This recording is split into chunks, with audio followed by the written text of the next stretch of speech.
Nem todo desvio começa de forma visível. Muitas vezes, ele entra por alianças, permissões e pequenas concessões que parecem inofensivas no início, mas carregam consequências profundas. A história de Jezabel não é apenas sobre uma rainha má do Antigo Testamento, mas sobre um padrão espiritual que a própria Bíblia revela com clareza. Quando estudamos Jezabel, não estamos apenas olhando para uma personagem bíblica, mas discernindo influências que ainda hoje tentam ocupar o lugar de Deus, corromper decisões e enfraquecer a verdade. O relato bíblico nos mostra como uma aliança errada pode abrir portas para a idolatria, manipulação, jugo desigual e destruição espiritual. E mais do que conhecer essa história, precisamos entender o que ela confronta dentro de nós. Jezabel foi rainha de Israel, esposa do rei Acabe e filha de Etbaal, rei dos Sidônios. A Bíblia a apresenta não apenas como uma mulher influente, mas como alguém que trouxe para dentro de Israel um sistema espiritual contrário ao Senhor. Seu casamento com Acabe não foi descrito como uma história de amor, mas como uma aliança política. Em 1 Reis 16:31, está escrito que Acabe tomou por mulher Jezabel, filha de Etbaal, rei dos Sidônios. Essa união fortaleceu relações políticas e comerciais, mas também abriu a porta para uma profunda contaminação espiritual. Deus já havia advertido Israel em Deuteronômio 7, de 3-4, para não se misturar com povos que serviam outros deuses, porque isso desviaria o coração. Foi exatamente o que aconteceu. Em 1 Reis 16:31-33, Acabe passou a servir a Baal, levantou-lhe um altar na casa de Baal, fez um poste ídolo e provocou ainda mais a ira do Senhor. Jezabel trouxe consigo o culto a Baal e a Zerá. Ela não apenas pecava, mas institucionalizou o pecado. O erro deixou de ser algo isolado e passou a fazer parte do governo. Jezabel representa um sistema que tenta substituir Deus por outro Deus. Seu primeiro grande movimento foi desviar a adoração. Onde Deus deveria ser honrado, Baal passou a ser exaltado. Isso revela um princípio espiritual forte. Muitos desvios começam quando algo ocupa o lugar que pertence somente ao Senhor. A Bíblia mostra que Jezabel dominava não apenas por força, mas por influência. Em 1 Reis 21:25, está escrito que não houve quem se vendesse para fazer o mal como Acabe, porque Jezabel, sua mulher, o incitava. Ela moldava decisões, conduzia situações e sustentava um ambiente onde o erro parecia aceitável. Acabe, mesmo sendo rei, permitiu esse domínio. Ele abriu a porta e Jezabel ocupou o espaço. Ela também se levantou contra os profetas de Deus. Em 1 Reis 18:4, quando Jezabel exterminava os profetas do Senhor, Obadias escondeu 100 profetas em cavernas para preservá-los. Isso mostra que Jezabel sempre se posiciona contra quem carrega a verdade. O confronto entre Elias e Jezabel deixa isso ainda mais evidente.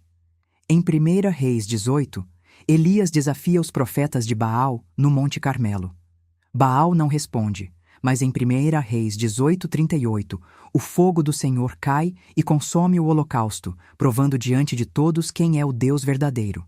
Mesmo assim, em 1 Reis 19:2, Jezabel manda um mensageiro a Elias, ameaçando tirar-lhe a vida. O profeta, após uma grande vitória espiritual, entra em medo. Isso revela que esse padrão tenta intimidar até aqueles que estão firmes. No caso de Nabote, em 1 Reis 21, Jezabel mostra outro lado de sua corrupção. Em 1 Reis 21:8-10, ela escreve cartas em nome de Acabe, levanta falso testemunho e manipula a situação para que Nabote seja morto e sua vinha tomada. Aqui aparecem claramente a mentira, o abuso de poder, a injustiça e o engano.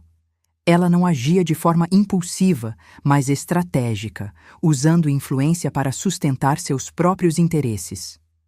Muitos associam Jezabel à sensualidade, mas a Bíblia não sustenta isso como característica principal. O texto não mostra Jezabel usando sedução sexual para manipular. O que se vê é manipulação por influência, autoridade controle e engano. O único momento em que sua aparência é mencionada está em 2 Reis 9:30, quando Jezabel se pinta, enfeita a cabeça e olha pela janela antes de sua morte. O texto não afirma sedução, mas pode indicar vaidade, orgulho ou tentativa de manter sua postura de autoridade até o fim. O foco bíblico não está na sensualidade, mas na corrupção espiritual. Em Apocalipse 2:20, Jesus repreende a igreja porque tolerava a mulher Jezabel, que se dizia profetisa e ensinava, enganando os servos e levando-os à prostituição e à idolatria. Ali não se trata da rainha antiga em si, mas de um padrão espiritual. Jezabel se torna símbolo de falsa autoridade espiritual, engano dentro da igreja e mistura de verdade com erro. A própria Escritura mostra que não é uma doutrina de uma entidade com nome próprio, mas um padrão de comportamento espiritual que se repete. De toda essa história, aprendemos sobre jugo desigual, desobediência, idolatria, contaminação, manipulação, engano e mentira. O jugo desigual não é apenas conviver com alguém diferente, mas permanecer ligado a algo que se opõe a Deus e, aos poucos, endurece o coração. Acabe sabia quem Deus era. Ele viu Deus agir. Ele discerniu a verdade, mas não rompeu com Jezabel. Esse é um dos pontos mais fortes de todo o relato. Acabe não permaneceu preso por falta de entendimento, mas porque tolerava o que deveria confrontar. Havia conforto, medo, dependência e conveniência. Romper significaria enfrentar conflitos, perdas e decisões difíceis. Ele preferiu manter a aparência de controle em vez da obediência. Em 1 Reis 21:27, quando ouviu a palavra do juízo, Acabe rasgou suas vestes e se humilhou, mas não houve transformação permanente. Isso mostra que discernir não transforma ninguém. O que transforma é romper. Jezabel não era apenas dominante. Ela era completamente inclinada ao mal. Manipulava, controlava, perseguia o que era de Deus e estabelecia o erro como sistema. Não havia temor, não havia limite, não havia arrependimento.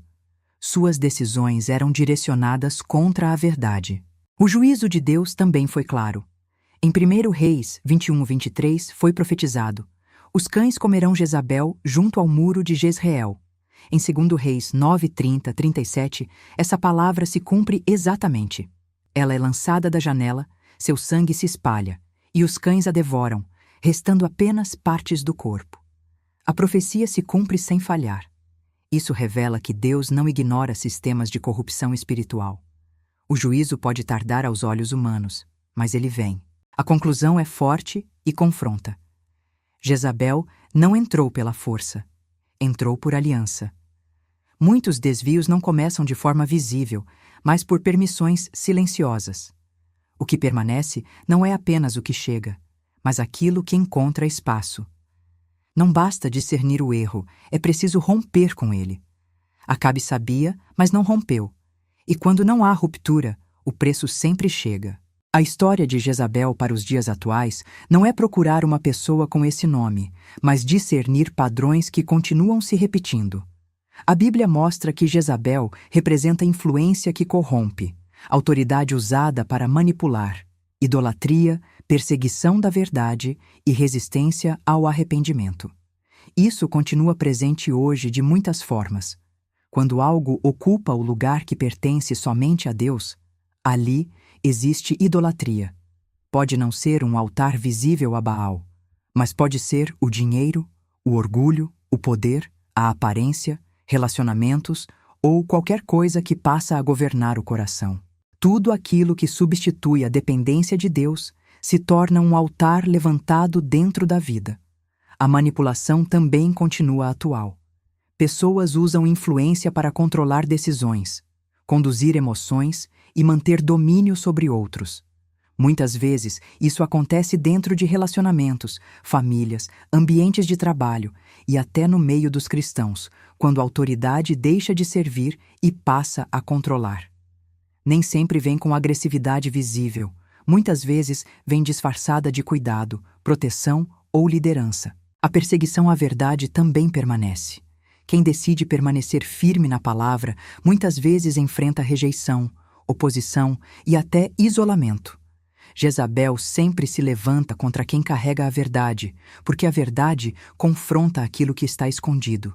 O jugo desigual continua sendo uma porta perigosa. Não se trata apenas de casamento, mas de alianças, sociedades, amizades e vínculos que enfraquecem o discernimento espiritual. Quando alguém permanece ligado ao que claramente se opõe a Deus, aos poucos, a consciência vai se tornando tolerante ao erro. O problema raramente começa grande, começa pequeno, pela permissão. Acabe representa pessoas que sabem o que é certo, veem Deus agir, mas não rompem com aquilo que contamina. Conhecem a verdade, mas preferem o conforto ao confronto. Sabem que precisam se posicionar, mas escolhem manter a aparência de paz em vez da obediência. Isso ainda acontece todos os dias. Hoje, muitos não estão sendo destruídos por falta de conhecimento, mas por tolerarem aquilo que já discerniram que está errado. O perigo não está apenas no erro que chega, mas no erro que encontra espaço para permanecer. A maior lição não é sobre Jezabel, mas sobre vigilância. O que está tentando ocupar o lugar de Deus hoje? Onde existe manipulação disfarçada de autoridade? O que parece espiritual, mas está corrompido? O que já deveria ter sido rompido, mas ainda está sendo tolerado? A verdade continua a mesma. Discernir não basta. É preciso romper, porque aquilo que não é confrontado cresce, e aquilo que é tolerado governa. A grande lição de Jezabel não está apenas no que ela fez, mas no que Acabe permitiu. O problema nem sempre está apenas naquilo que se levanta contra Deus, mas naquilo que encontra espaço para permanecer. Hoje, o chamado continua sendo o mesmo: vigilância, discernimento e posicionamento. Não basta reconhecer o erro, é preciso romper com ele. Não basta saber a verdade, é preciso obedecer a ela. Porque aquilo que não é confrontado, cresce, e aquilo que é tolerado, governa. Jezabel entrou por aliança, permaneceu por permissão e terminou sob juízo. Que essa história não seja apenas um estudo, mas um alerta. O que precisa ser rompido hoje para que Deus permaneça no centro? Se esse estudo fez sentido para você, curta o vídeo e inscreva-se no canal. Pequenos gestos também são sementes de paz. Conheça meus livros, eles foram escritos a partir de processos reais de transformação, desde a infância, passando pela dor, pela cura e pelo estudo das Escrituras. Eles estão no link da descrição e seguem esse mesmo caminho de verdade e restauração. Deus te abençoe.